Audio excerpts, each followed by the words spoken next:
শরীয়তপুর খোসাইরহাট থানা হাটুরিয়া চর মনপুরা। কয়েকদিন আগে গিয়েছিলাম শুধু মনপুরা, আর এটা চর মনপুরা। কবরে যাওয়ার পরে যে সমস্ত প্রশ্নগুলো হবে আমরা জানি। কয়টা? 3টা প্রশ্ন জানি। এই 3টাকে সার্টিফাই করার জন্য আর একটা প্রশ্ন হবে। প্রথম প্রশ্ন হবে মার রব্বুকা, আমরা এই শব্দের ওপরে আজকে তাফসীর করব ইনশাআল্লাহ। দ্বিতীয় মা দিনুকা, এটা এই 7 তারিখে জানুয়ারি যেখানে আছে ফজলু ভাইয়ের বাড়িতে ওই জায়গায় করব। 3 নাম্বার মা মানহাজার রজুল, এই লোকটা কে ছিল? এটা মিয়া নুরউদ্দিন অপু ভাই আসলে আমরা ওনার গ্রামের বাড়ি কোদাইলপুর নাকি আছে জানো, ওখানে কথা বলবো। তাহলে গুরুত্বপূর্ণ একটা বিষয়, এটা যদি আপনি না জানেন কবরে কিন্তু ধরা খেয়ে যাবেন। এই 3টা প্রশ্নের জবাব যদি মানুষ দিতে পারে, 4 নাম্বার প্রশ্ন করা হবে তুমি এগুলো পেলে কোথায়? যদি বলেন আমি পেয়েছি আমার বাবার কাছ থেকে, না, আপনার বাবারে ফেরেশতা চিনে না। বলা লাগবে যে আমি পড়েছি কোরআনে। কোথায়? বলেন বলেন। আমরা সেই কোরআন থেকে আজকে এই প্রশ্নের জবাব নিয়ে যাব ইনশাআল্লাহ। একটা জগদ্দল পাথর আমাদের বুকের উপরে ছিল, আল্লাহ দয়া করে নামিয়ে দিয়েছেন। 1500 বছর আগে এই পৃথিবীতে একটা যুগ ছিল, তার নাম IMA জাহিলিয়াতের যুগ। আর 1500 বছর পর 2024 সালের 5 আগস্টের আগ পর্যন্ত এই বাংলাদেশ একটা যুগ পার করেছে আমি জাহিলিয়াতের যুগ। আপনাকে কথা বোঝে? শব্দের কিরম মিল দেখেছেন? IMA জাহিলিয়া আর আমি জাহিলিয়া, দুইটা প্রায় একই। ওরাও ওই সময় যা করতো এরাও প্রায় তাই করেছে। ওই সময় বাকশক্তির রুদ্ধ ছিল, যারা দায়িত্বে ছিল তাদের কাছে। আমরাও প্রায় 15.5 বছর আমাদের এই বাকশক্তি রুদ্ধ হয়ে গিয়েছিল। অথচ কথা বলার ক্ষমতা যারা পালিয়েছে ওরা আমাদের দিয়েছিল। আল্লাহ বলেন না, খালাকাল ইনসান আল্লামাহুল বায়ান, আমি মানুষ বানিয়েছি আর মানুষকে কথা বলা আমি শিখিয়েছি। বিজ্ঞান এখন আল্লামাহুল বায়ানের উপরে গবেষণা চালিয়েছে, মানুষ কথা বলে কি করে। এই যে 1 ইঞ্চি জায়গা, এখান থেকে কথা তৈরি হতে 27টা স্তর পার করা লাগে। 27টা জায়গায় ধাক্কা লাগার পর একটা কথা তৈরি হয়। আর কোরআন আর হাদিসের ব্যাখ্যা জানাচ্ছে প্রত্যেকটি স্তরে একজন করে ফেরেশতা আল্লাহ বসিয়ে রেখেছে। এর কাছে ও, ওর কাছে ও, ওর কাছে ও, এভাবে দিতে দিতে একেবারে 27 নাম্বার যার কাছে দেয়,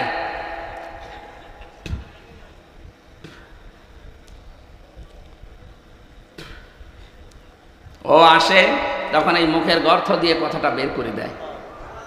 আপনি বলেন তো, ফেরেশতারা যদি দায়িত্ব পালন না করতো, আপনি সারাদিন শুধু গোগা করতেন, কথা বলতে পারতেন। কত বড় নিয়ামত আল্লাহ একটা দিয়েছেন বলেন। সুতরাং আমরা যারা কথা বলতে পারি আর যারা এই কথাটা বাকরুদ্ধ করে রেখেছিলেন, তাদের হেদায়েত কামনা করি না, কারণ জালেমদের হেদায়েত আল্লাহ দেবেন না। আল্লাহু লা ইয়াহদিল কওমাজ জালিমিন। ইয়াহদি এটা মোজারি, বর্তমান ভবিষ্যৎ, প্রেজেন্ট ফিউচার। আল্লাহ বলেন জালেমদের আমি পথ দেখাচ্ছি না, দেখাবো না। এই জন্য যারা একবার জুলুম করে, যারা জালেম হয়ে যায়, ওরা যদি সত্যিকার অর্থ ফিরে না আসে, ওদের বৃদ্ধি আল্লাহ বাড়াতেই থাকে ফেরাউনের মতো। দিন যত যাবে দেখবেন ওরা নরম হবে না, আরো বৃদ্ধি বাড়বে। এটার বাস্তবতা দেখতে পাচ্ছে না যে 2 বোন একসাথে পালিয়েছে, এখনো মুখ জোর কমেছে। দিন যত যাচ্ছে মুখ জোর বাড়তেছে। তার মানে ইয়াহদি মনে হয় এদের জন্য। আল্লাহ এদের হেদায়েত দেখছে না, দেবেও না। কেন বলেন তো? ইন্নামা নুমলি লাহুম লিয়াজদাদু ইসমা। মানুষের পাপ যখন পরিপূর্ণ হয়ে যায়, ওই লোকটা যার ফিরে আসবে সে রাস্তা রুদ্ধ হয়ে যায়। ওয়ালাহুম আযাবুম মুহিন। আল্লাহ পাক বলেন ওর জন্য আমি অপমানজনক শাস্তির ব্যবস্থা করে রাখি। এই আয়াতটা যে কত বাস্তব, এই আয়াতটা যে কত নির্ভেজাল মনে হচ্ছে এই বাংলাদেশের জন্য। তাকান, দিন যত যাচ্ছে, এই 15.5 বছরে যারা জুলুম করেছিল এই মানুষগুলো তত অপমান হচ্ছে। আল্লাহ পাক বলেন ফাতিল কাবয়তুহুম খাবিয়াতাম বিমা যালামু। ইন্না ফি যালিকা লাআয়াতাল লিকাওমিন ইয়ালামুন।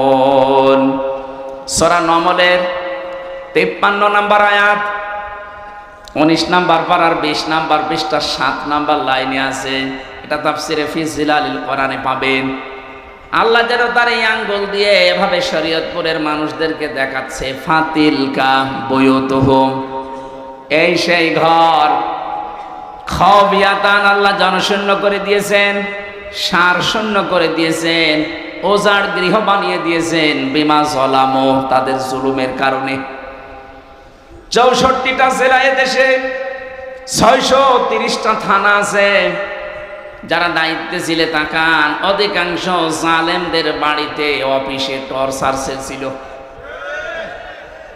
শুধু আয়না ঘর ওই ডিসিএফআই বানিয়েছে তা না, ডিবি অফিসে আয়না ঘর তা না, এদের বাড়িগুলো, এদের অফিসগুলো আয়না ঘর ছিল।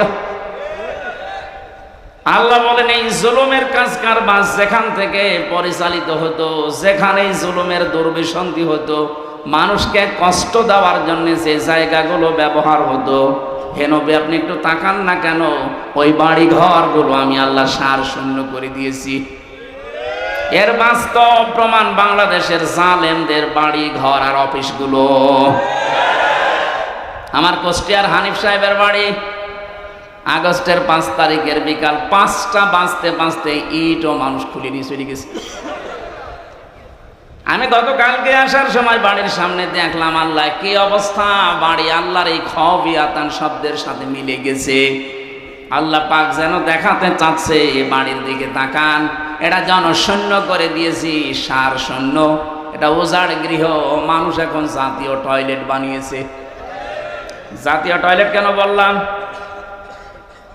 একবারে 5-7 জন যাচ্ছে প্রসাব করতে, বিভিন্ন দিকে মুখ করে সবাই একসাথে, মনে হচ্ছে জামাতবদ্ধ প্রসাব চলছে। কয়েকটা কারণ আমি পেয়েছি, ভালো করে খেয়াল করবেন। জালেমদের বাড়ি শুধু হানিফ সাহেবেরটা না, বাংলাদেশ প্রত্যেক জায়গায় আপনি এইটাই দেখবেন।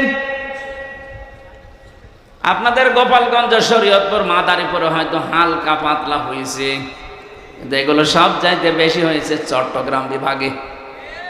কয়েকদিন আগেও আমি গিয়েছিলাম দিনাজপুরে, কি দাপট নিয়ে চলতো লোকটা, অথচ তার বাড়িটা আজকে খাওয়াবিয়াতান জনশূন্য করে দিয়েছে মানুষ। যে বাড়ি এত আবেগপূর্ণ ছিল ঢাকার, ওইটা মানুষ গেলে চুমা খেত। গত পরশু দিনের পেপারে দেখেছেন ওই বাড়িতে 8-10 জন একসাথে প্রসাব করছে। 3 মাসের ব্যবধানে যদি অবস্থা আল্লাহ বানিয়ে দিতে পারে, আপনি দেখেন আবু জেহেলের বাড়িকে যদি আল্লাহ ইন্টারন্যাশনাল পায়খানা বানাতে পারে, পৃথিবীর জালেমদের যত বসবাসের জায়গা, দাপটওয়ালা জায়গাগুলো আল্লাহ দেখবে ইন্টারন্যাশনাল পায়খানা বানিয়ে দেবে। কয়েকটা কারণ আছে তার। 1 নম্বরে, রোগ শোক থেকে বাঁচার জন্যে জালেমদের জায়গাগুলো ব্যবহার করবে মানুষ। এই যে আমি নিজে 16 সালে হজে গিয়েছিলাম, 7 চক্কর দিলাম কাবা শরীফে, বেশ ভালোই লাগছিল। হঠাৎ উপর দিয়েছে ঘুরি, দেখি পেটে ব্যথা, যন্ত্রণা তীব্র। কি গো, এতক্ষণ তো ভালোই ছিলাম, এখন পেটে ব্যথা করছে কেন? ওখানে যে দায়িত্বে আছে পুলিশ, ওনার ভাষা দিয়ে বললাম, ভাই এতক্ষণ তো ভালোই ছিলাম, এখন আমার পেটে হঠাৎ ব্যথা করছে। পুলিশ আমারে বলে, হাজি হল হজ্জা তাই না বিলাদুকা, হাজি দেশ কোথায়? যে তুমি বাংলাদেশ, বাংলাদেশ থেকে এসেছি। আমারে বলছে, আপনি জানেন না এটা কোন জায়গা? না তো, এটা আবু সাহেলের বাড়ি, আপনি এখনো পায়খানা না করে দাঁড়িয়ে আছেন, তাড়াতাড়ি করেন।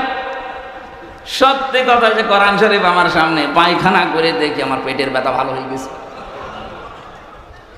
আল্লাহ আমাকে ডাক দিয়ে যেন বলতে চাচ্ছে, হামজা এত টাকা খরচ করে 6,500 কিলোমিটার দূর থেকে আসলে আর পায়খানা না করে চলে যাবা, তাড়াতাড়ি করো।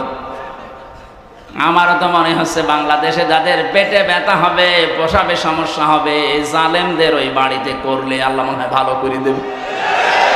নাই তো 8-9 জন একসাথে যাচ্ছে কি করে?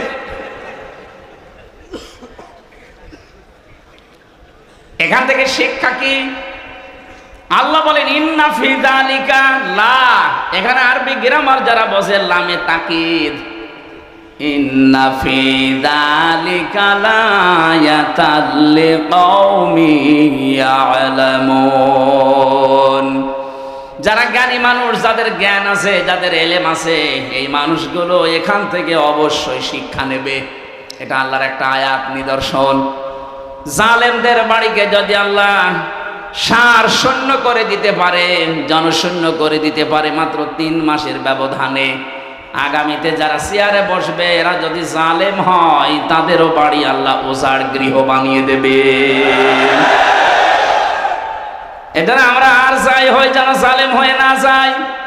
মাজলুমের যে কত দুঃখ, কত বেদনা, আল্লাহকে বলা ছাড়া কেউ থাকে না মাজলুমের, এটা আমরা তো প্রমাণিত। কি অবস্থায় রেখেছিল আমারে, আমি নিজে কতগুলো মানুষের কান্নার আওয়াজ শুনেছিলাম ওই মাটির নিচে। কিছু কিছু মানুষের এই যে এত বড় বড় নখ হয়ে গেছে, চুল দাড়ি গোপ, মনে হচ্ছে যে জঙ্গল থেকে বেরিয়ে আসতেছে। এত বড় নখ দিয়ে কেউ কেউ দেওয়ালের সাথে খুশিয়ে খুশিয়ে লিখে রাখতো, ভাই যদি বাইরে যেতে পারেন তবে নাম্বারে একটু জানাবেন যে আমি বেঁচে আছি। আমার মন ডাক দিয়ে বলছিল মাঝে মাঝে, এমিলিয়াস আলী মনে হয় বেঁচে আছে, কিন্তু এরা 2 বোন পালানোর বছর খানিক আগে ওনাকে মেরে ফেলেছে। আপনি চিন্তা করতে পারেন, মুফতি ফখরুল ভাই আমার সাথে ছিল, উনি আমারে বলছে, হামজা ভাই আপনার সাথে কি করে আমি জানি না, তবে আমার এই পায়ের ভেতর দিয়ে হাত দিয়েছে এইভাবে, সামনে যে লোহার ব্যারিকেড দেওয়া আছে ওর সাথে হাত দিয়ে হ্যান্ডকাপ দিয়ে আটকিয়ে দিয়েছে।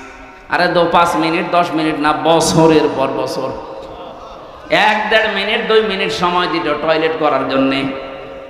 সকালে কয়েকটা ছোলা দিয়ে যেত পচা, তাও হালকা খাওয়া যায় না। দুপুর বেলা 1 মোটা ভাত দিয়েছে, মনে হচ্ছে কেউ মাখিয়ে দিয়েছে, খেলে খান, না খেলে রোজা থাকেন। রোজা যে থাকবেন তাও তো সমস্যা, কারণ এখন কি দিন না রাত আপনি জানেন না। এটা যে কোন বছর আমরা জানি না, কোন মাস তাও জানি না, কি বার আমাদের জানা নেই, কয়টা বাজে তাও জানি না। যারা দায়িত্বে থাকতো, যদি ভালো মানুষ হইতো তাহলে জিজ্ঞাসা করলে বলতো যে এখন এই কয়টা বাজে। আর যদি হয়তো মালায়ন, ওর কাছে তারা আলেম সালেম নেই, ওর কাছে সব সমান, খালি ঝাড়ি দিত। কিসের নামাজ, কিসের রোজা, নামাজ রোজা করলে যদি বাঁচা যায়, যে কই কেউ তো বের করে যায় না। আমি 10 দিনে 3টা বছর আমি ফাঁসির কন্ডেম সেলের ভেতরে ছিলাম, আর 10 দিন ছিলাম ওই রিমান্ডে। আমার 10 দিনে অবস্থা যা করেছে, এখনো পর্যন্ত আমার শরীর স্বাভাবিক না। এত পাওয়ার আলা ঔষধ চলছে, ভেতরে তো কোনো চিকিৎসা নেই। ওখানে যে চিকিৎসা আছে, 10,000 মানুষের একজন ডাক্তার, যে রোগী হোক একই ওষুধ দেয়। আপনার যে রোগের কথাই বলেন একই ওষুধ, ও মানুষের রোগ আরো বাড়বে। আমার পিঠে ওই থেকে যে এই মেরুদণ্ডে ব্যথা এখনো পর্যন্ত ভালো হয়ে যায়নি। এই পাওয়ার আলা বড়ি প্রতিদিন প্রায় 2,000-2,500 পাওয়ারের বড়ি চলছে, এই কারণে আমার শরীর স্বাভাবিক হচ্ছে না। দোয়া করছি এই হাজারো মানুষ নিয়ে মুসাফির অবস্থায়, আল্লাহ তুমি কোরআনের জন্য আগের অবস্থায় আমাকে আবার ফিরিয়ে দাও। এই যে জগদ্দল পাথর আল্লাহ রাব্বুল আলামিন আমাদের বুকের উপর থেকে সরিয়ে আমাদের বাক শক্তি ফিরিয়ে দিয়েছেন, এখন কথা বলতে পারি। আল্লাহ যেন এটা কিয়ামত পর্যন্ত বাংলাদেশে জারি রাখেন, বলেন আমিন। কোরআনে কারিমের যে আয়াত থেকে কথা শোনার জন্য আমরা বসে আছি, কবরের 3টা প্রশ্নের জবাবের 1 নাম্বার প্রশ্ন, মার রব্বুকা, তোমার রব কে? এ কথা যদি সত্যি আমরা বলতে চাই, দুনিয়াতে মাস্ট বি 5টা প্রশ্নের উত্তর আপনাকে জোগাড় করা লাগবে। এই যে রব শব্দের ভেতরে কেউ যদি কবরে যে বলতে চাই রব্বি আল্লাহ, আমার রব আল্লাহ, ফেরেশতারা জবাব হয়ে গেছে, তখন বলবে 5টা বিষয়ের জবাব চাই। কয়টা? আপনি বলবেন রব্বি আল্লাহ, আর ফেরেশতা চলে যাবে না, 5টা বিষয় জিজ্ঞাসা করবে। এবার আমরা তাফসীর থেকে ওই কথাগুলোই তুলে এনেছি, দেখি আমাদের জীবনে ওই 5টা বিষয় আছে কিনা।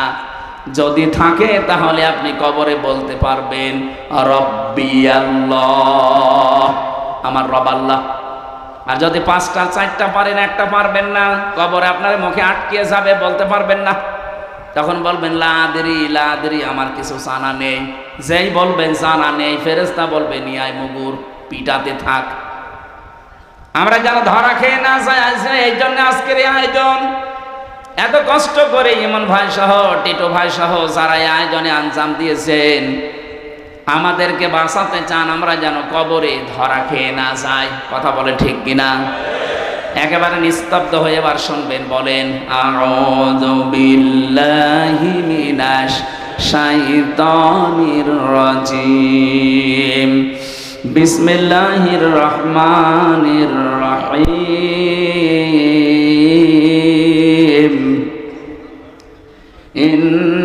ইন্নাল্লাযীনা ক্বালু রাব্বুনাল্লাহ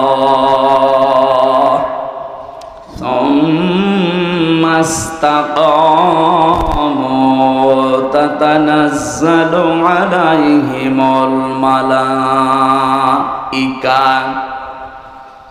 সূরা হামিম সাজদা। কোরআনে কারিমের ভেতরে 6666টা আয়াত আছে। মাত্র একটা আয়াতের 3 ভাগের 1 ভাগ আমরা পড়েছি। এতটুকুর উপরে আজকের কথা আমরা শেষ করব ইনশাআল্লাহ। আমার এই মাথার ভেতরে কোরআনে কারিমের আয়াত সম্পর্কে যত তথ্য আল্লাহ ঢুকিয়ে দিয়েছেন, আমি যদি আমার হায়াতের শেষ দিন পর্যন্ত আয়াত নিয়ে চিন্তা ভাবনা করে কথা বলতে থাকি, আমার জীবন শেষ হয়ে যাবে, আয়াতের কথা শেষ হবে না। এত কথা লুকিয়ে আছে আয়াতে, আমরা এবার টান দিতে থাকি। এরশাদ হচ্ছে ইন্নাল্লাযীনা, নিশ্চয় যারা ক্বালু, এ কথা বলতে পারে রব্বুনাল্লাহ, আমাদের রব আল্লাহ। আমাদের রব কে? এটা বলার পরেই শেষ না, সুম্মাস্তাকামু, এর উপরে যারা দৃঢ় থাকে, এর উপরে যারা ইস্তেকামাত পয়দা করে, টিকে থাকে, অটল থাকে, অটুট থাকে, স্থিতিশীল জীবন তৈরি করে শব্দের উপরে।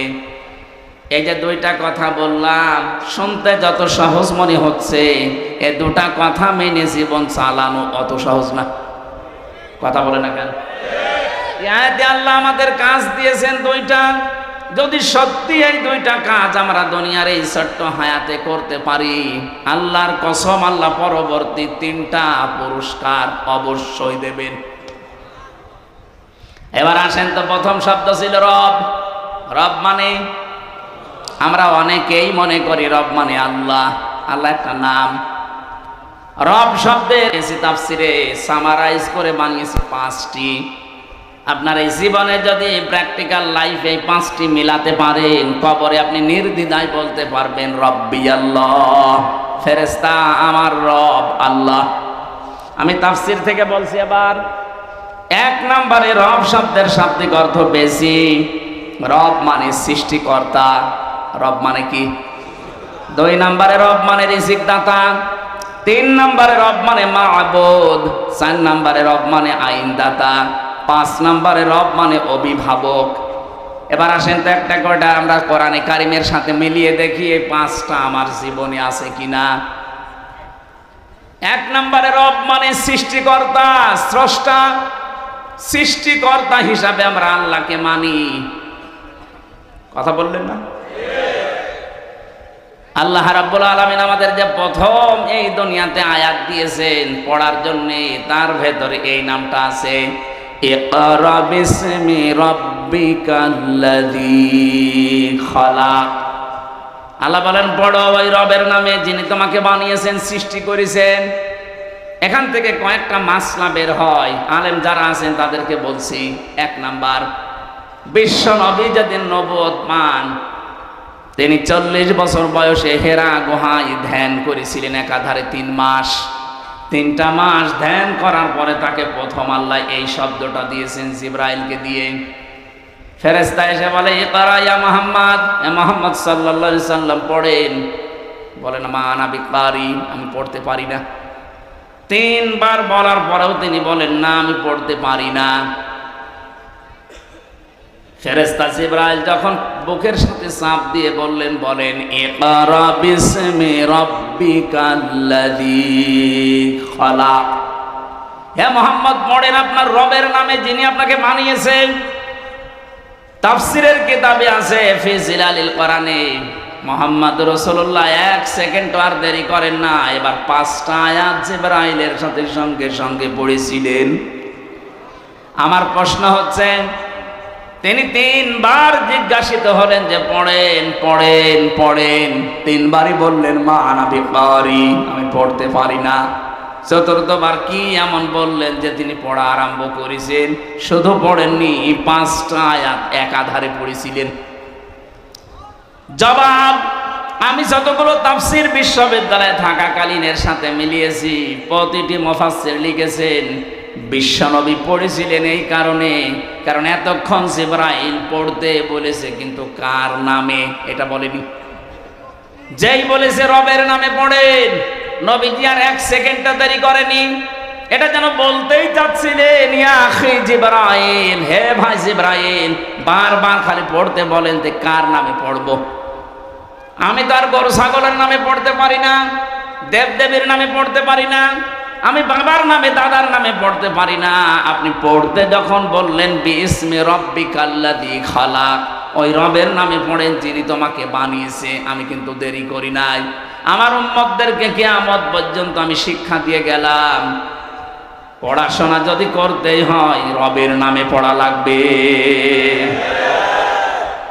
বাংলার মুসলমানেরা নিরপেক্ষ দৃষ্টি দিয়ে বলেন তো, এই 15.5 বছরে রবের নামে যতটুকু পড়াশোনা চলতো, দায়িত্বে যারা ছিলেন আরো অধিকাংশ জায়গায় রবের নামটা তুলে দিয়েছিলেন। বিশ্ববিদ্যালয়গুলোর মনোগ্রামে লেখা থাকলো ইকরা বিসমি রাব্বিকাল্লাযী খালাক, রব্বি জিদনি ইলমা, ইন্নাদ দীনা ইনদাল্লাহিল ইসলাম, আল ইয়াউমা আকমালতু লাকুম দীনাকুম। এই শব্দগুলো সবই এই 15.5 বছর আপনারা পাল্টিয়ে ফেলার পায়তারা করেছিলেন। অনেকগুলো জায়গা থেকে পাল্টিয়েও দিয়েছিলেন।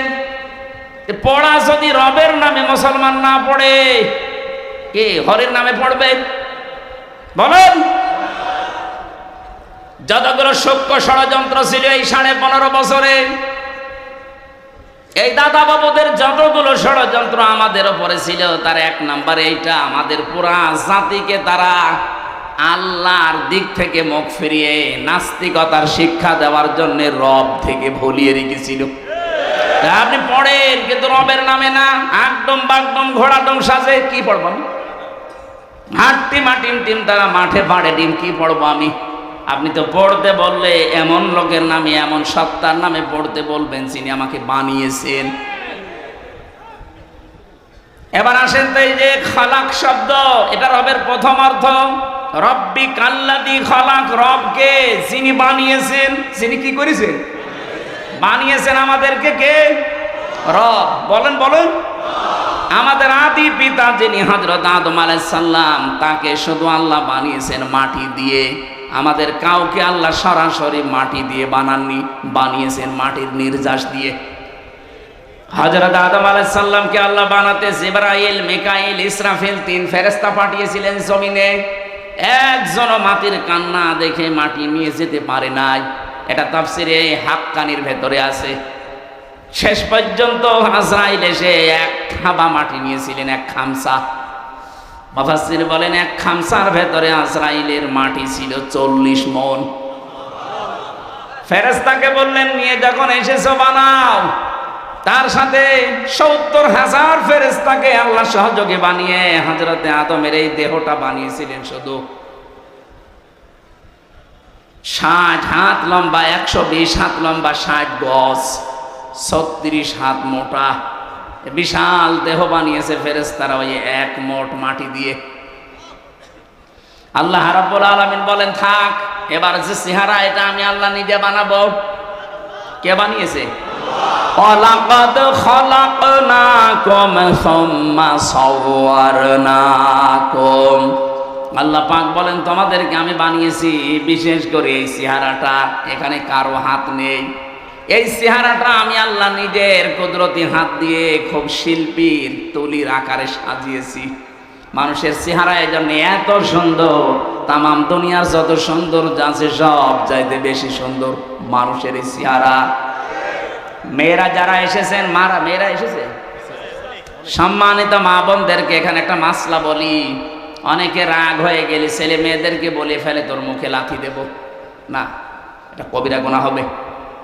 এ মুখটা আল্লাহ নিজে বানিয়েছেন, এজন্য মুখের অনেক দাম। আপনি এ কথা বলতে পারেন না। আল্লাহ রাব্বুল আলামিন কোরআনে কারিমে আমাদেরকে এই ইঙ্গিত দিয়েছেন, লাকাদ খালাকনাল ইনসানা ফি আহসানি তাকওয়িম। এই পৃথিবীর যত সৃষ্টি আছে সব চাইতে সুন্দর, আহসান ইসমে তাফজিল, এটা সুপারলেটিভ ডিগ্রি বলা হয়। এর উপরে আর সৌন্দর্য হয় না। সব চাইতে সুন্দর করে আমি আল্লাহ মানুষের আকার, এই আকৃতি বানিয়েছি। জোরে বলেন সুবহানাল্লাহ। শুধুমাত্র আদম আলাইহিস সালামকে আল্লাহ মাটি দিয়ে বানিয়েছিলেন। এখন আমার প্রশ্ন, মাটি বানিয়েছেন আল্লাহ কি দিয়ে? আপনি গাজীপুরের মৃত্তিকা গবেষণাগার আছে, মাটি গবেষণা করা হয়, ওখানে মাটি নিয়ে যান, দেখবেন 10টা জিনিস বের করে দেবে এর ভেতর থেকে। মাটির ভেতরে আছে iron, silicon, magnesium, potassium, aluminium, এরকম 10টা জিনিস আল্লাহ মাটির ভেতর থেকে আপনাকে বের করে দেবে। মাটি দিয়ে আল্লাহ শুধু আদমকে, আর আমরা যারা আদমের সন্তান, সরাসরি আল্লাহ আমাদেরকে মাটি দিয়ে তিনি বানাননি, বানিয়েছেন মাটির নির্যাস থেকে। এই মাটিতে খাবার হয়, এই খাবার আমাদের বাবার মা খায়। বাবার এই পেটের নীলদাঁড়ার ভেতরে যেটা জমা থাকে এটাকে বলা হয় স্পার্ম। মায়ের রেহেমের ভেতরে যেটা জমা আছে বুকের ভেতরে এটাকে বলা হয় ওভাম। খাবার দুইজনে খাচ্ছে, দুইজনের দুইটা জিনিস তৈরি হয়, একটা ওভাম আর একটা স্পার্ম। এই দুইটাকে একসাথে বিজ্ঞানের ভাষায় বলা হয় জাইগট। আল্লাহ রাব্বুল আলামিন বলেন, ফালিয়ানজুরিল ইনসানু মিম্মা খুলিকা মিম্মা দাফিক। মানুষকে একটু নজর করে না, এই যে একটা দুর্বল জায়গায় আঘাত দিয়েছে। আপনি যে অহংকার করেন, এই জন্য আল্লাহ এমন জায়গায় আঘাত দিয়েছেন যে অহংকার সব মাটির সাথে মিশে যাবে। কে নিয়ে অহংকার করো? তুমি কি একটু নজর করো না কি দিয়ে তোমারে বানালাম? বাবার স্ফলিঙ্গ দিয়ে দ্রুত গতিতে বের হয়ে যাওয়া এক ফোঁটা পাক পানি, যেটা মায়ের রেহেমের ভেতরে জমা হয়। আল্লাহ এখানে দুইটা তথ্য আমাদেরকে দিয়েছেন। এক নম্বরে, ইয়াখরুজু মিন বাইনিস সুলবি ওয়াত তারাইব। আমি যারা শিক্ষিত মানুষ আর আলেম তাদেরকে বলছি, আল্লাহ বলেন এখানে সলবন 1 বছর, তারাইব বহু বছর। তাফসিরের ভাষায় পড়েছি, সলবন বলা হয় মেয়েদের লজ্জাস্থানকে, আর তারাইব বলা হয় ছেলেদের লজ্জাস্থানকে। প্রশ্ন আমার, সন্তান তৈরি করার জন্য শুধু মা একা হলে হবে? হয়েছে একটা, শুধু হযরত ঈসা নবী। এটা আল্লাহর আলাদা নিদর্শন। তাছাড়া স্বাভাবিকভাবে পৃথিবীতে আজ পর্যন্ত কোনো মা একা দুনিয়ায় সন্তান আনতে পারেন নাই। কথা বলেন না কেন? আল্লাহ এই জন্য এখানে দিয়েছেন 1 বছর না, মায়ের ক্ষেত্রে তারা বহু বছর। সলবন আল্লাহ 1 বছর দিয়েছেন। বাবার লজ্জাস্থানের নাম যেখানে আপনি পাবেন 1 বছর, মেয়েদের মায়ের লজ্জাস্থানের নাম পাবেন বহু বছর। বহু বছর একটার পরে 2টা হলেও বহু বছর হয় না, 1 2 পার করে 3 হওয়া লাগে, তারপরে বহু বছর। এখান থেকে হাদিসের ব্যাখ্যা হচ্ছে, বাবার চাইতে মায়ের অধিকার কমপক্ষে 3 গুণ বেশি। পৃথিবীতে একটা সন্তানের জন্য বাবা যা করে, যে কষ্টটা, বিজ্ঞান এখন কষ্ট পরিমাপ করার যন্ত্র আবিষ্কার করেছে। এই যে কষ্ট, এটা কিন্তু মাপা যায়। একটা পুরুষ মানুষকে যদি 45 ডিগ্রি কষ্ট আপনি দেন, 45 ইউনিট, ও মারা যাবে। এর চাইতে বেশি সহ্য ক্ষমতা পুরুষের শরীরে আর নেই। কিন্তু বিজ্ঞান জানিয়েছে, একটা মা যখন সন্তানকে দুনিয়ায় আনতে ডেলিভারির কষ্ট সহ্য করে, কমপক্ষে 57 ইউনিট কষ্ট সহ্য করা লাগে। কি বুঝলেন এখান থেকে বলেন তো? আপনার মতো হামসাকে এই দুনিয়ার মুখ দেখাতে গিয়ে আপনার মা 45 না 57 না 45 না 46 না 57 ইউনিট কষ্ট সহ্য করেছে, যেটা পৃথিবীর কোনো পুরুষ সহ্যের বাইরে। নবীজি বলেন, এখানে খেদমত যদি করতে চাও মায়ের করবা, এরপরে মায়ের, এরপরে মায়ের, এরপরে 4 নম্বরে নবীজি বলেছেন বাবার। আমি চিন্তা করেছিলাম এই হাদিসটা নিয়ে, বাবার কথা আল্লাহর নবী 4 নম্বরে দিলেন, ও না বললেও ছাতা হতো। প্রথমে 1 2 3 দিয়ে দিলেন মাকে। কেন? সূরা হাকাফের 15 নম্বর আয়াতে আল্লাহ এই ব্যাখ্যাটা নিজে দিয়েছেন। হামালাতুহু উম্মুহু কুরহা ওয়া ওয়াদাআতুহু কুরহা ওয়া হামলুহু ওয়া ফিসালুহু 30 শাহরা। আল্লাহ পাক বলেন, তোকে পেটে বহন করান 10 মাস 10 দিন পর্যন্ত বস্তার মতো পেটে বহন করা, এটা দুনিয়ার কোনো বাবা এ কষ্ট টের পায়নি, টের পেয়েছি শুধু তোর মা। এই জন্য প্রথম খেদমত করতে হলে মাকে দিয়ে শুরু করবি। এমনকি দুনিয়ায় কেউ যদি টাকা পয়সা খরচ করতে চান, আজ আমরা ইসলাম না জানার কারণে চলে যাচ্ছি সেই বরিশালে, সেই চট্টগ্রামে, সেই সিলেটে। না, সূরা বাকারার 215 নম্বর আয়াত 2 নম্বর পারা 12 নম্বর পৃষ্ঠার 13 নম্বর লাইনে আছে, ইয়াসআলুনাকা মাযা ইউনফিকুন কুল মা আনফাকতুম মিন খায়রিন ফালিল ওয়ালিদাইনি ওয়াল আকরাবিন। বলেন আল্লাহু আকবার। আল্লাহ পাক বলেন, হে নবী, দুনিয়ার কোন গলি মধ্যে যদি জিজ্ঞাসা করে যে টাকা পয়সা আমি উপায় করা শিখেছি, ওসি সাহেবের জীবনী মনে করেন, চাকরি যতদিন পায়নি মনে করেন ওনার উপায়ন্তর ছিল না, চাকরি প্রথম পাওয়ার পরে বেতন পেয়েছে। এখন যদি আল্লাহকে জিজ্ঞাসা করে, রব্বুল আলামিন তুমি তো আমাকে বানিয়েছো, আমার জীবনের এই প্রথম ইনকাম আজকে প্রথম উপায় করা শিখেছি, এ প্রথম বেতনটা আমি কি মসজিদে, মাদ্রাসা, এতিমখানায়, বাবার দরবারে দিয়ে আসবো? আল্লাহ বলেন না, প্রথম নাম্বারে তুই ভালো ভালো কাজে এই টাকাটা খরচ করবি। উনি যদি প্রশ্ন করে আল্লাহ ভালো কাজ দুনিয়ায় কোনটা, আল্লাহ নিজে ব্যাখ্যা দিয়েছেন। কারো হাতে ব্যাখ্যা আল্লাহ ছেড়ে দেয়নি, যদি আমার হাতে দিত অসিরে বলতাম আপনি জায়গা পাচ্ছেন না, আমারে দিয়ে দেন। কোন বাবারে জিজ্ঞাসা করলে দরবারের বাবা বলতো কাজ পাচ্ছে না, দুটো ছাগল কিনে দেন। এই জন্য আল্লাহ ব্যাখ্যা নিজের হাতে রেখেছেন, কুল মা আনফাকতুম মিন খায়রিন ফালিল ওয়ালিদাইনি ওয়াল আকরাবিন। আল্লাহ পাক বলেন, প্রথম নাম্বারে খরচ করবি তোর ভালো কাজ। ভালো কাজ দুনিয়ায় শুরু হবে তোর মা আর বাবা দিয়ে। সুতরাং জীবনের প্রথম ইনকাম, প্রথম টাকা পয়সা খরচ করার দায়িত্ব আপনার। কে দিচ্ছেন? কার জন্যে? মা বাবার। বলেন বলেন। প্রথমে মা বাবা, এরপরে আল আকরাবিন, নিকট আত্মীয় স্বজনের ভেতরে গরিব থাকলে তাদের, এরপরে এতিম, এরপরে মিসকিন, এরপরে অসহায়। এই যে 5 জনের সিরিয়াল বললাম, এর ভেতরে বরিশাল আছে। আপনি কোন কারণে চলে যাচ্ছেন নিজের মা বাবা, নিকট আত্মীয়, এতিম, মিসকিন, অসহায় বাদ দিয়ে একবারে বরিশালে, একবারে পটুয়াখালী? কোন জায়গায় যাচ্ছেন আপনি? আটপাশে যাচ্ছেন। এই জন্যই তাফসীর মাহফিলে আসতে হয়। এই আয়াতটা যদি ক্লিয়ার করে যেতে পারি, তাহলে ওসি সাহেবের থানায় অনেক মামলা আমার মনে হয় কমে যাবে। কথা বলে না কেন? আমি 4-5 দিন আগে গিয়েছিলাম ওই যে নীলফামারী জেলা কিশোরগঞ্জ থানা, ওখানে মাহফিলের যিনি সভাপতি বলছে চলেন বৃদ্ধাশ্রম বানিয়েছি দেখি আসেন। যে দেখলাম এই কোলে প্রায় 20 জন মা, এই কোলে 20 জন বাবা সব বসে আছে। তাদের চোখের দিকে তাকিয়ে আমি বুঝতে পেরেছি প্রত্যেকটি মার বাবা সন্তানের জন্য বরদোয়া করছে, অথচ তাদের ছেলে মেয়েরা সব বড় বড় বিজনেসম্যান, অফিসার। শুধু ছেলের দোষ এখানে না। আমি যতটুকু সেই কয়েকজনের সাথে কয়েক মিনিট কথা বলে বুঝতে পেরেছি, প্রত্যেকেই দোষ দিয়েছে শুধু তার বৌমার। ছেলেদের দোষ দিয়েছে কয়েকজন, কিন্তু যতজনকেই জিজ্ঞাসা করলাম আপনার অবস্থায় শেষ বয়সে, বলছে আমার ছেলে শুধু একা দোষ না, দোষ আমার বৌমার। আমার বৌমা শুধু আমার ছেলেকে শুধু আমার জন্য পীড়া দিত, কষ্ট দিত, যে এ বুড়ি বাড়ি থাকলে আমরা থাকবো না।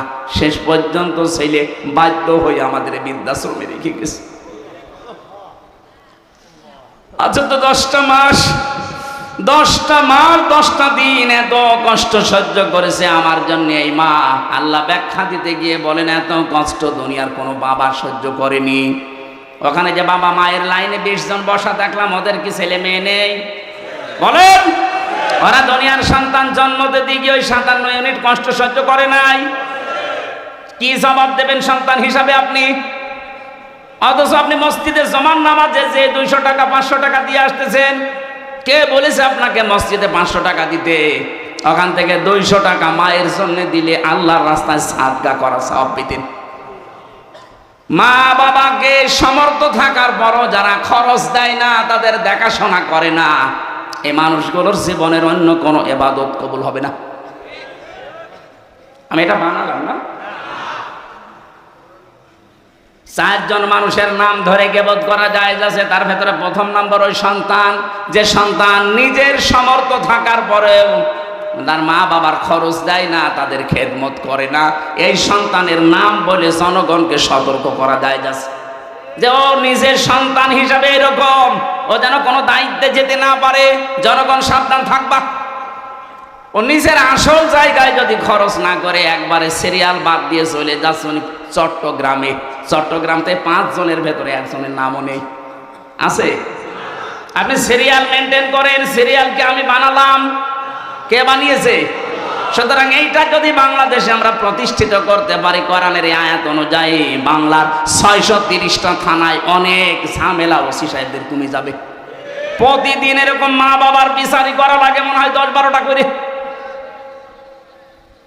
কত বড় গুরুত্ব দিয়েছেন আল্লাহ, নিজে ব্যাখ্যা করছেন। পড়া কোরআন পড়ে আমি এত ব্যাখ্যা দুনিয়ার কারো নামে পাইনি যত ব্যাখ্যা আল্লাহ দিয়েছেন মা আর বাবার নামে। আল্লাহ রাব্বুল আলামিন 2 নম্বরে জানিয়েছেন, তোর মা তার এই দুনিয়াতে ডেলিভারি কষ্টময় যে কষ্টটা পেয়েছে, এটা তোর বাবা পায়নি। 3 নম্বরে কমপক্ষে 2 বছর পর্যন্ত দুধ খাওয়ানো লাগে সন্তানকে। এটা পৃথিবীর কোনো বাবা টের পায় না, যত কষ্ট সব মায়ের। আমার এই 63 দিন আগে একটা মেয়ে হয়েছে। রাতে আমার মনে হয় 24 ঘন্টার এই 12 ঘন্টা রাতে 8-9 বার তার জন্য খালি দুধ খাওয়াতে ওঠানো লাগে। অথচ এই দুধ খাওয়ানোর দায়িত্ব কিন্তু আমার বউর না, ও দায়িত্ব আমার। এটা আমি বানালাম না। কোরআনে কারিমে আল্লাহ জানিয়েছেন, ওয়ালিদাতু ইরদিউনা আওলাদাহুন্না হাওলাইনি কামিলাইনি লিমান আরাদা ইয়াতিম্মার রাদা। সূরা বাকারা 2 নম্বর পারা 17 নম্বর পৃষ্ঠার 1ম নম্বর লাইনের 231-32 নম্বর আয়াত। ভালো করে মিলাবেন যারা জ্ঞানী মানুষ আছেন। আল্লাহ পাক বলেন, আমি দায়িত্ব দিয়েছি।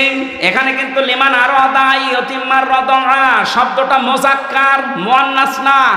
মেয়েদের নাম আল্লাহ দেয়নি, পুরুষের নাম দিয়েছেন। এ সন্তানকে 2 বছর দুধ খাওয়ানোর দায়িত্ব বাবার না মায়ের? কোথায় পেয়েছেন মায়ের আন্দাজে? এখানে হুজুর বসে নেই। শব্দটা বললাম মুযাক্কার, পুরুষ।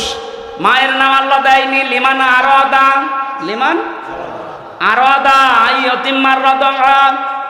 এর যত কষ্ট স্বীকার করা লাগবে, যত অর্থনৈতিক সাপোর্ট দেওয়া লাগবে, সব বাবার। মায়ের কোনো দায়িত্ব নেই। মা যদি সন্তানকে দুধ পান নাও করায় গুনাহ হবে না, কিন্তু বাবা যদি দায়িত্ব পালন না করে তার গুনাহ হবে। এখন মায়েদের যেহেতু আল্লাহ মেশিনপত্র দিয়েছে, আমাদের দেয়নি। আমাদের আছে? আপনি কিয়ামত পর্যন্ত চেষ্টা করবেন, এখানে ধরে রাখবেন বাচ্চা 1 ফোঁটা দুধও পাবে না, কিন্তু দায়িত্ব তো আমার। এখন স্ত্রী দয়া করে দায়িত্বটা পালন করে দিচ্ছে। ও যদি বলে তোমার একটা ছেলে মেয়েকে 2 বছর খাওয়াতে পারি, 5 লাখ করে টাকা দেওয়া লাগবে, আপনার তাই দেওয়া লাগবে। আমার মনে হয় মাইকে বলা এটা ঠিক হইলো না, কারণ আমার ম্যাডাম এখন লাইভ দেখছে। ও ছাতা বাড়ি গেলেই বলবে টাকা দাও, নয়তো তোমার মেয়ে নাও। আমি তো একটা বিপদে পড়ে যাব না, এটা বলে ফেললাম না, আমি আর ভাইকে বলবো না। দায়িত্ব কিন্তু আমাদের, যারা বাবা আছি তাদের। মা যদি দয়া করে পালন করিয়ে দিচ্ছে, স্বামীর ওপর একটা অনুগ্রহ করে দয়া দেখিয়ে, তারপরও মা কিছু নেয় না। কথা বলেন না কেন? একটা ছোট্ট ছেলে মাত্র ৬-৭ বছর বয়স, মায়ের কাছে 3টা চিরকুট নিয়ে এসেছে, ডাক দিয়ে বলছে, মা এই যে আমার ভাউচার গুলো নেন, আমার টাকা দিন। কিসের ভাউচার? তুমি যে সত্যি প্রতিদিন আমাকে ওই যে মশারি টাঙাতে বলো, তোমার কথা মতো আমি মশারি টাঙিয়ে দেই, এই জন্য আমি হিসাব করে করে লিখেছি মাসে 30 দিন 30 টাকা। ঠিক আছে, তোর ভাউচার দে। দ্বিতীয় নম্বর, তোমার ওই ছোট মেয়েটাকে আমি কোলে করে ঘুরি, বিকাল আমি খেলা বাদ দিয়ে তোমার মেয়েকে নিয়ে ঘুরে বেড়াই, এই জন্য প্রতিদিন 1 টাকা করে হলেও 30 দিনে 30 টাকা। তুমি যে রান্না করার সময় আমাকে দোকানে পাঠাও বিভিন্ন জিনিস আনতে, প্রতিদিন তোমার কথা মতো বিভিন্ন জিনিস তোমারে আমি এনে দেই, এই জন্য আমার আরো 30 টাকা। আমার এই 90টা টাকা দাও, আর ভাউচারগুলো নাও। মা বলে, সন্তান তোমার কাছে আমারও ভাউচার আছে 3টা। কিসের ভাউচার তোমার? তোমাকে আমি 10 মাস 10 দিন এই পেটে রেখেছিলাম, এত কষ্ট পেয়েছি, জীবনে ভালোভাবে খেতেও পারিনি ওই সময়টা, কোনোদিন আমি কারো কাছে কষ্টের কথা বলতেও পারিনি। হে আমার সন্তান, আমি তো কোনোদিন এ ভাউচার তোমাকে ধরিয়ে দেইনি, আজকে আমি তোমার হাতে ভাউচারটা দিলাম। তুমি তো 1 মাসের হিসাব দিলে, আমি 10 মাস 10 দিনের হিসাব দিলাম, দাও। দ্বিতীয় নম্বর, তোমাকে আমি ডেলিভারির যে কষ্টটা সহ্য করেছি, 1 বালতি রক্ত আমার শরীর থেকে ঝরে গেছে। 1 ফোঁটা রক্ত তৈরি হতে কতগুলো খাবারের প্রয়োজন হয় শরীরের ভেতরে যেতে, 1 বালতি রক্ত তোমার মুখ দিয়ে দেখার জন্য আমি শরীর থেকে ঝরালাম। এই জন্য দুনিয়ার কেউ আমাকে আজ পর্যন্ত 1টা টাকাও দেয়নি। এই ভাউচারটা নিয়ে কিছু টাকা দাও। 3 নাম্বার, তোকে আমি 2 বছর পর্যন্ত দুধ খাওয়ালাম। বিজ্ঞান এখন প্রমাণ করছে একটা সন্তান কমপক্ষে দিন রাত মিলিয়ে 8 বার 9 বার দুধ খায়। প্রতিবার যদি 1 পোয়া করে হয়, 2 বছরে হয় 36 মণ। কত বলেন? যেই সময় ধরে আমি 2 বছর 36 মণ দুধ খাওয়ালাম, 1টা টাকা উপায় করার মতো ক্ষমতা তোর ছিল না। তোর নড়াচড়া করা, শুধু হা হো করা, কান্না ছাড়া কোনো ভাষাও ছিল না। এমন সময় তোকে 2 বছর একাধারে দুধ খাওয়িয়েছি, আমারে ভাউচারটা নে, টাকাগুলো আমারে দে। পৃথিবীতে সবচাইতে বেশি অধিকার আল্লাহ পাক এই জন্য মায়েদের দিয়েছেন। আমি কিন্তু ওই যে এখরুজু মিন বাইনি সলবি ওয়াত তারাইব এই শব্দ ছিলাম। বাবাকে আল্লাহ লজ্জাস্থানের ব্যাপারে 1 বচন দিলেন, আর মেয়েদের দিয়েছেন বহু বচন। কারণ পৃথিবীতে বাবার ছাড়া মায়ের কষ্ট সন্তানের পেছনে 3 গুণ বেশি হয়। বাবার শুধু বিছানায় থাকা দায়িত্ব, বাকি যা করার আপনার মাই করেছে, আর এগুলো করিয়েছেন কে? আরো জোরে বলেন। আল্লাহ রাব্বুল আলামিন দলিল দিচ্ছেন সূরা মুমিনুনে, ওয়ালাকাদ খালাকনাল ইনসানা মিন সুলালাতিন মিন তিন সুম্মা জাআলনাহু নুতফাতান ফি করারিম মাকিন। অবশ্যই মানুষকে বানিয়েছি ঠনঠনে মাটি দিয়ে, মাটির নির্যাস থেকে বানিয়েছি। এরপর একটা সুরক্ষিত জায়গায় আমি আল্লাহ তাকে একটা সুরক্ষিত প্যাকেটের ভেতরে রেখে দিয়েছি। এই যে করারিম মাকিন বলা হয় এমন জায়গাকে যেখানে হাতের স্পর্শ লাগে না। 2টা জায়গা আছে শুধু হাতের স্পর্শ লাগে না। একটা মায়ের যেখানে সন্তান থাকে জরায়ু, 2 নম্বরে লাউহে মাহফুজ যেখানে কোরআন আছে। কথা বুঝতেছেন? এখান থেকে একটা মাসলা আছে, আপনি বুঝতেছেন? না না, আপনার আওয়াজ শুনে তো মনে হচ্ছে না। আমার কথা বোঝা যায়? এই করারিম মাকিন যেটা, এই জায়গাটা বললাম কয়টা? একটা মায়ের রেহেম যেখানে সন্তান থাকে, এখানে হাতের স্পর্শ লাগে না। আর একটা জায়গা আছে লাউহে মাহফুজ। কেন এটা বললাম? এখানে শিক্ষিত অশিক্ষিত, বাংলা শিক্ষিত অনেক মানুষ আছে, তাদের উদ্দেশ্যে এবার বলছি।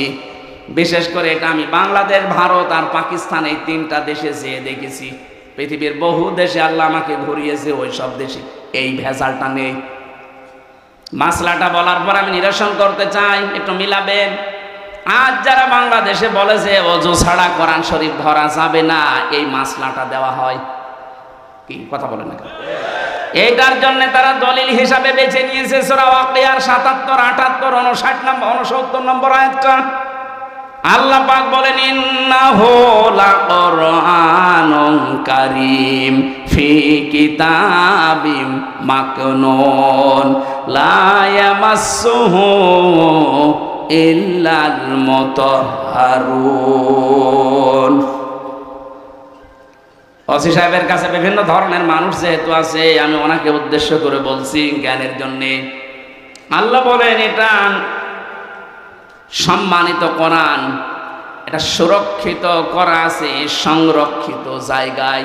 আমি করারি মাকিনের অর্থ বললাম কয়টা বলা লাগবে? ১ নম্বরে হাতের স্পর্শ ছাড়া, স্পর্শ ছাড়া যে জায়গাটার নাম আল্লাহ বলতে চান ওইটা হয় ১ নম্বরে মায়ের জরায়ু যেখানে সন্তান থাকে, ২ নম্বরে লাউহে মাহফুজ।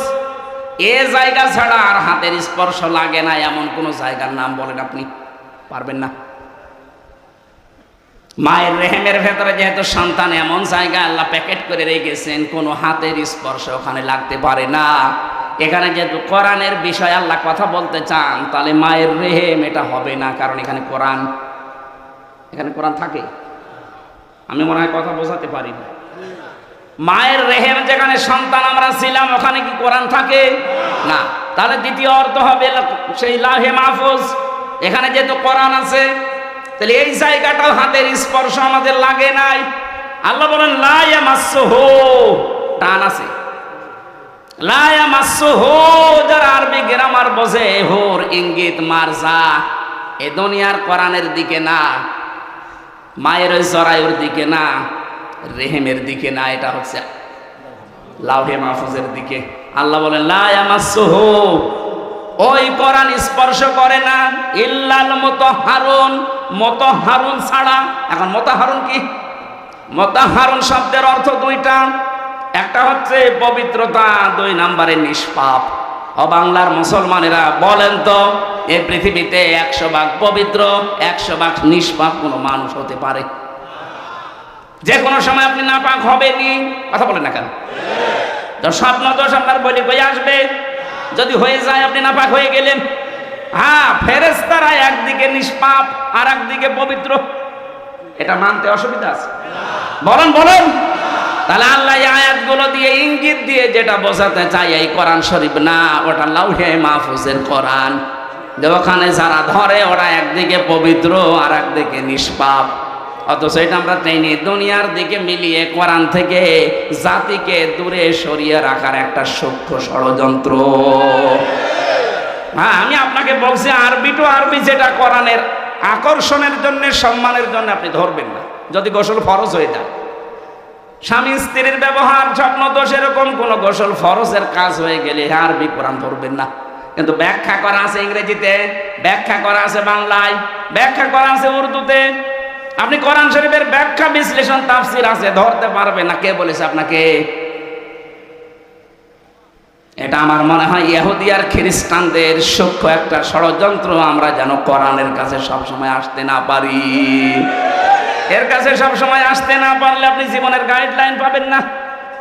এই কথা বুঝতেছেন? দেরি হয়ে যাচ্ছে। আমি যেটা বলতে চাই, আল্লাহ রাব্বুল আলামিন এবার জানিয়েছেন সুম্মা খালাকনান নুতফাতা আলাকাতান ফাখালাকনাল আলাকাতা মুদগাতান ফাখালাকনাল মুদগাতা ইসামান ফাকাসাউনাল ইসামা লাহমা। এই যারা চলে যাচ্ছেন শুধু প্রসাব পায়খানা আর বিড়ি খাওয়া বাদ দিয়ে কেউ যাবেন না। খুব বেশি নেশা লাগলে বিড়ি খেয়ে আবার চলে আসবে। তাছাড়া যদি ভালো লাগছে না চলে যাচ্ছে, আপনার কিন্তু গোনা হবে ভাই। যে কয়জন যাচ্ছে আমার মনে হয় ওগুলোই যাচ্ছে, হয় প্রসাব পায়খানা অথবা বিড়ি খাওয়া। যান, নেশা যদি বেশি লাগে খেয়ে কিন্তু আবার চলে আসবেন বলছি। খুব জরুরি না হলে উঠেন না, আমার সামনে কিছু কথা আছে খুব দরকার। কবরে যেহেতু আজ হোক কাল হোক যাওয়াই লাগবে, যাওয়ার পরে যদি ধরা খেয়ে যায় এ পুরা জীবনটাই মাটি। এজন্য কেউ যদি ধরা না খায়, সেই জন্যই তো আজকের এই আলোচনা। আল্লাহ আমাদের প্রত্যেককে অনুধাবন করার বোঝার যোগ্যতা দান করেন, বলেন আমিন। এখান থেকে একটা বেদাত আজকে বাংলাদেশ থেকে আমি তুলে দিতে চাই এই শব্দ দিয়ে, খুব খেয়াল করে শুনবেন। শিক্ষিত মানুষ যারা আছেন তারা একেবারে নাম সই করতে পারেন এমন মানুষ এখানে আছেন না? আর শিক্ষিত তো বাদই দিলাম, নাম সই করতে পারেন এরকম মানুষ হাত তোলেন তো। না ঠিক আছে, বাকিগুলো তো সব আইএ পাস। আল্লাহ পাক বলেন সুম্মা খালাকনান নুতফাতা আলাকা। এই যে বাবার স্ফলিঙ্গ দিয়ে পানিটা বের হওয়ার পরে মায়ের রেহেমের ভেতরে জমা, এই নুতফাটাকে আমি আল্লাহ আলাক বানাই 40 দিনে। কয় দিনে? শুধু আলাক বানিয়ে শেষ করেনি, ফাখালাকনাল আলাকাতা মুদগা, এটা আরেক 40 মুদগা বানায়। এখন আলাক কাকে বলে, নুতফা কাকে বলে, মুদগা কাকে বলে? এই তিনটা শব্দের গুরুত্বপূর্ণ একটা শব্দ আমরা এখন নিরসন করব, যেটা মুদগা বলা হয়। বাংলাদেশে আজ হাজারো দরবারে এই শব্দ নিয়ে ধোঁকা দিয়ে বোকা বানিয়ে তারা ব্যবসা করে খাচ্ছে। আপনি মেলাবেন, দেখবেন আপনার জীবন পরিষ্কার হয়ে যাবে, বলবেন এ কি ধোঁকায় ছিলাম গো। আমি এই মুদগা সম্পর্কে একটা হাদিস বলছি, এবার তাকান। আল্লাহর নবী জানিয়েছেন, আলা ইন্না ফিল জাসাদি মুদগাতুন। এদিকে তাকান, বললাম না ক্লাস চলছে। আলা, সাবধান বা জেনে রাখো, ইন্না ফিল জাসাদি মুদগাতুন। ইন্না মানে অবশ্যই, ফি মানে মধ্যে, জাসাদ মানে শরীর, মুদগা মানে গোস্তের টুকরা। অবশ্যই প্রতিটি মানুষের শরীরের ভেতরে একটা গোস্তের টুকরা আছে। কোন জায়গায় আছে? না না, শরীরের ভেতর। ফিল জাসাদি, শরীরের মধ্যে। এখন কি এখানে যারা বসে আছেন কেউ বলতে পারবেন এই মাথা আমার শরীর, বুক আমার শরীর, পেট আমার শরীর, পুরাটা মিলে কি? বলেন বলেন। নবীজি কিন্তু এই কথা বলেন না যে এই পেটের ভেতরে বা মাথার ভেতরে বা বুকের ভেতরে, এটা বলেননি। কোন জায়গায় এখন আপনাকে আবিষ্কার করা লাগবে। আলা ইন্না ফিল জাসাদি মুদগাতুন, অবশ্যই মানুষের এই 3.5 হাত বডির ভেতরে এক জায়গায় এই মুদগাটা আছে। ইদা সলুহাত সলুহাল জাসাদু ওয়া ইদা ফাসাদাত ফাসাদাল জাসাদু। যখন ওই গোস্তের টুকরাটা ভালো হয়ে যায় তখন পুরো শরীর ভালো হয়ে যায়। ওইটা যখন খারাপ হয়ে যায়, নষ্ট হয়ে যায়, ওই মানুষটাও নষ্ট হয়ে যায়। নবীজি শেষের ভাষায় বলেন, আলা ওয়াহিয়াল কলব, ওই গোস্তের টুকরাটার নাম হচ্ছে কলব। নাম কি? বলেন বলেন।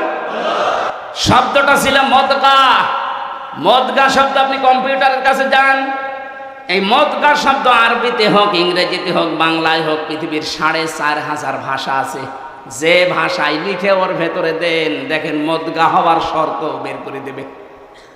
চিকিৎসা বিজ্ঞান জানাচ্ছে যদি মুদগা বলতে চান 3টা বিষয় লাগবে তার ভেতরে। 1 নম্বরের ভেতরে রক্ত থাকতে হবে। কি থাকবে? এই মায়ের যে রেহেমের ভেতরে বাবার যেটা জমা হয়, এটা কি রক্ত? কি? বীর্য। বলেন বলেন। এর আরবি নাম নুতফা। আরবি নাম কি? এই নুতফাটা 40 দিন পরেই কিন্তু বীর্য হয়ে যায় না। বীর্য পাল্টাতে পাল্টাতে 40 দিনে হয় আলাক। আলাক মানে না, আলাক শব্দের আবিধানিক অর্থ এখন বাস্তবে যেটা বিজ্ঞান দেখাচ্ছে, আলাক মানে ঝুলন্ত। এই যে যোগ বলে না, যোগ, যোগ এভাবে কি থাকে? ঝুলে থাকে। মায়ের জরায়ুর দেওয়ালের ভেতরে ঠিক চোখের মতো আমরা এভাবে 40 দিন ঝুলেছিলাম। তার আরবি নাম আলাক। ইকরা বিসমি রাব্বিকাল্লাযী খলাক, খলাকাল ইনসানা মিন আলাক। আলাক তার ব্যাখ্যা বিজ্ঞান এখন কম্পিউটারের কাছে। এখানে থাকলে আমি স্ক্রিনে আপনাকে দেখাতে পারতাম কি করে ঝুলি আছে। আমার মনে হয় এভাবে তথ্যগুলো আবিষ্কার করার মাধ্যমে মেডিকেলে যারা ছেলেমেয়েরা ডাক্তারি পড়ছে এদেরকে যদি এইভাবে আমরা দেখিয়ে বোঝাতে পারতাম, মুসলমান ছাত্র ছাত্রীদের ঈমান আরো বেড়ে যেত।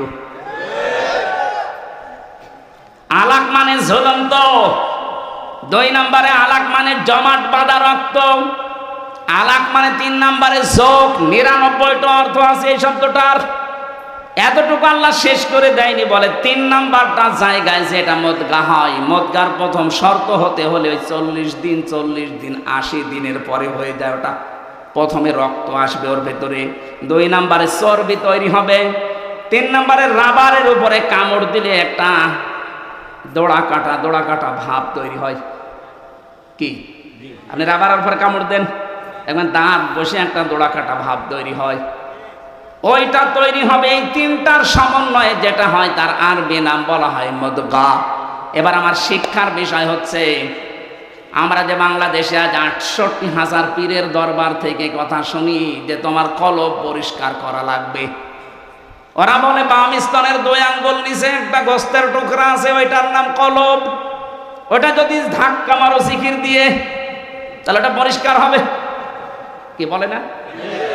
আমার প্রশ্ন হচ্ছে, কলব হওয়ার জন্য নবীজি যেটার নাম বললেন প্রথমে, ওইটার নাম শব্দ কি বলেছিলেন? মুদগা। আলা ইন্না ফিল জাসাদি, প্রতিটি মানুষের শরীরের ভেতরে গোস্তের টুকরার নাম কি?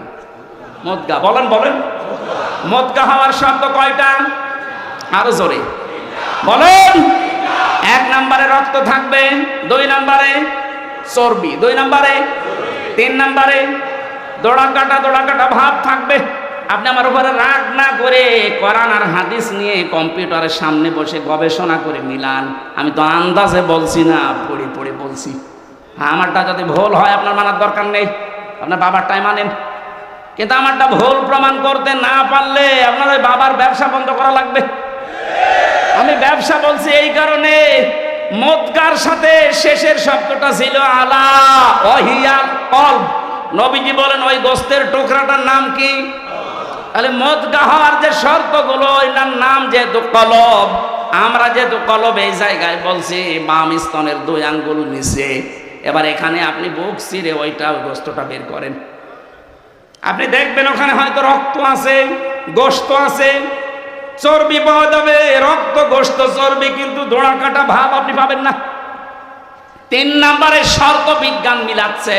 এই যে মাথাটাকেও যদি এই মগজটা ফেলে দেন, উপরের খাপড়ি মগজ বের করে নিয়ে আসেন, এখানে সামনে আছে ফ্রন্টাল লব, অক্সিপিটাল লব, প্যারাইটাল লব, হাউজিং লব। এখানে 70টা জিনিস লাগানো আছে। 70টা জিনিসে 70,000 তার দিয়ে পুরা শরীরে আমার আল্লাহ কভার করছে। এই সামনে যেটা আছে ফ্রন্টাল লব, আমরা মনে করি এইটা দিয়ে আমরা দেখি না, দেখি তো চোখ দিয়ে, কিন্তু এটা প্যারাইটাল লব পেছনে লেখা আছে। পেছনে এই জায়গায় যেটা সেট করা আছে, এখানে তার দিয়ে আল্লাহ ঘুরিয়ে পেছি, আপনি মানুষের এই পুরা চামড়াটা ফেলে দেবেন, দেখবেন বিশাল ইঞ্জিনিয়ারিং কায়দা আল্লাহ বানিয়েছে। কিভাবে যে তার সেট করা, আপনি সেজদা দিতে আল্লাহকে বাধ্য হবেন। দেখি তো চোখ দিয়ে, কিন্তু এই চোখ তো প্রথমে দেখে না, দেখে এইটা পেছনের, এই যে এখান থেকে দেখার পরে তারের মাধ্যমে চোখের কাছে আসে, তাড়াতাড়ি এখান থেকে সিদ্ধান্ত যায় ব্রেনে। এই ব্রেন থেকে আগে, মগজ থেকে আগে সিদ্ধান্ত তাড়াতাড়ি দ্রুত গতিতে বলে, এই সাপ দেখতে পেয়েছিস, তাড়াতাড়ি লাঠি হাতে নে অথবা পেছনে দৌড় দে। এটাকে আপনার চোখ বলে। কে বলে? আরো জোরে বলেন। তাহলে এবার মগজ আপনি খুলে দেখবেন, ওর ভেতরে চর্বি আছে, ওর ভেতরে রক্ত আছে, আর ওই যে দোড়া কাটা ভাব ওর ভেতরে আছে। ওটা শুধু ভাব, দোড়া কাটা না, ওগুলো সব নার্ভ। আমার আল্লাহ এমন ভাবে সেট করে রেখেছে, প্রতিটি সেলের ভেতরে আবার আছে সুখ, দুঃখ, কষ্ট, আনন্দ। এখানে আবার 80 প্রকার জিনিস পাবেন। আমার সাথে, কোরআনের সাথে, বিজ্ঞানের সাথে আমি যখন বসে মিলাই, আমার মাথা এমনিতে আল্লাহর সেজদায় নত হয়ে যায়। রব্বুল আলামিন বলেন, তাহলে আমি যেটা বোঝাতে চাচ্ছিলাম, বাংলাদেশ সহ আর ভারতে, এই 2টা দেশে এগুলো বেশি। আজ হাজারো মানুষকে জিকিরের নাম দিয়ে কলব পরিষ্কারের কথা বলি করছেন। আরে ভাই, জিনিস তো ওখানে নেই। নবীজি বলেছিলেন এই গোস্তটা ভালো হয়ে গেলে মানুষ ভালো হয়, এটা খারাপ হয়ে গেলে মানুষ নষ্ট হয়ে যায়। তা আমার এখানে যেটা আছে, এইটা খারাপ হলে মানুষ তো খারাপ হয় না, খারাপ হয় এইটা।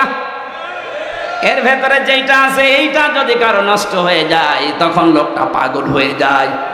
এইটা খারাপ হয়ে গেলে ঘুষ খায়, এইটা খারাপ হয়ে গেলে সুদ খায়, এইটা খারাপ হলে মিথ্যা কথা বলে, এইটা খারাপ হলে জেনা করে। আর কথা বলছে না কেন?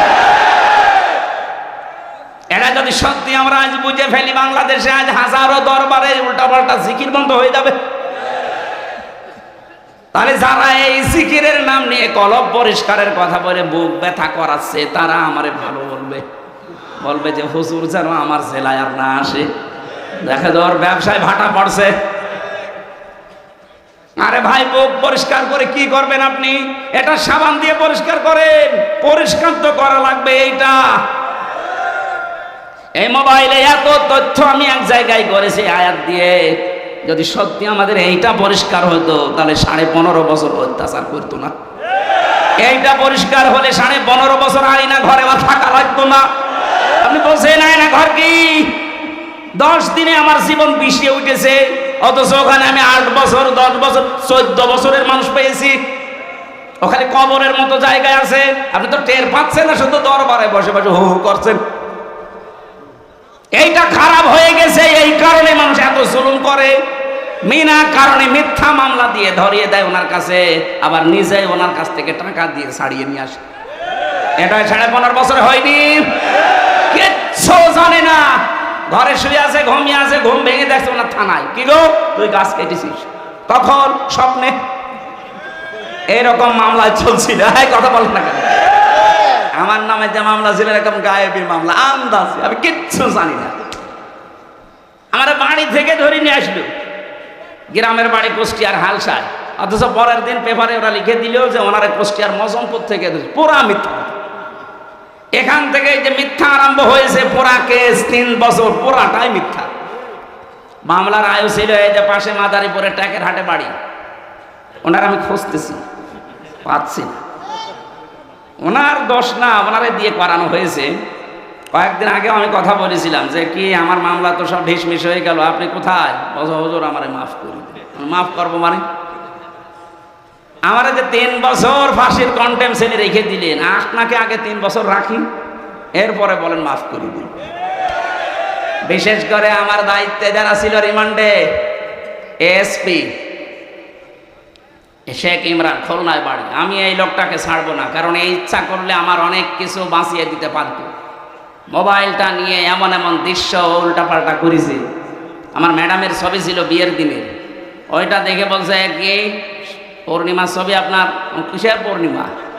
এই যে আরে ভাটা আমার, এটা আমার বউ। হুজুর এত সুন্দর বউ পেয়েছে, কি করে? দাঁড়ান, বউ তুলে নিয়ে আসবে। বলেন কত চরিত্র, কত নিচে নামলে কথা বলতে পারে একটা আলেমের সাথে। এই সেই কয়জন মানুষ দায়িত্বে ছিল, পুরাটা মিথ্যার উপরে সাজিয়ে 3টা বছর আমার জীবন থেকে কেড়ে নিলেন। কি হয়েছে? এখন তো আপনারা সব পালিয়ে বেড়াচ্ছেন। এদেশে যদি আমি আপনার নামে মামলা নাও দেই, আমার উপরে জুলুম করার কারণে জালেমরা আল্লাহর মামলার আসামি। এই জন্য 1628 জন মানুষ এই দেশের দায়িত্বে ছিল। 1628 জন মানুষই আমার মনে হয় আল্লাহর মামলার আসামি। দেখেন, কম বেশি হয় নিচে জুলুম করেছে, নাই নিচে জালেমের সহযোগী। মদগার ব্যাখ্যা যেটা বললাম, আমার চিন্তা ভাবনা গবেষণা, আমার যারা উপরে আছে তাদের যদি ভুল হয় আপনি আরো বেশি করেন। আমার মাথা তো ছোট, এ বড় বড় মাথা আছে, এই ফজলু ভাইয়ের মতো এরকম মোটা মাথা যাদের, তাদের চিন্তা ভাবনা আরো বেশি করেন, দেখেন কি পান। আমি আপনাকে জানাচ্ছি আহ্বান যে আফালা ইয়াতাদাব্বারুনাল কোরআন, চিন্তা ভাবনা করেন কোরআন শরীফ নিয়ে, আপনাকে আল্লাহ হেদায়েত দিয়ে দেবে ইনশাআল্লাহ। কিন্তু এইটা বাদ দিয়ে আজ গবেষণা হয় লালনের জীবনী নিয়ে, কত মন গাঁজা খেয়েছে।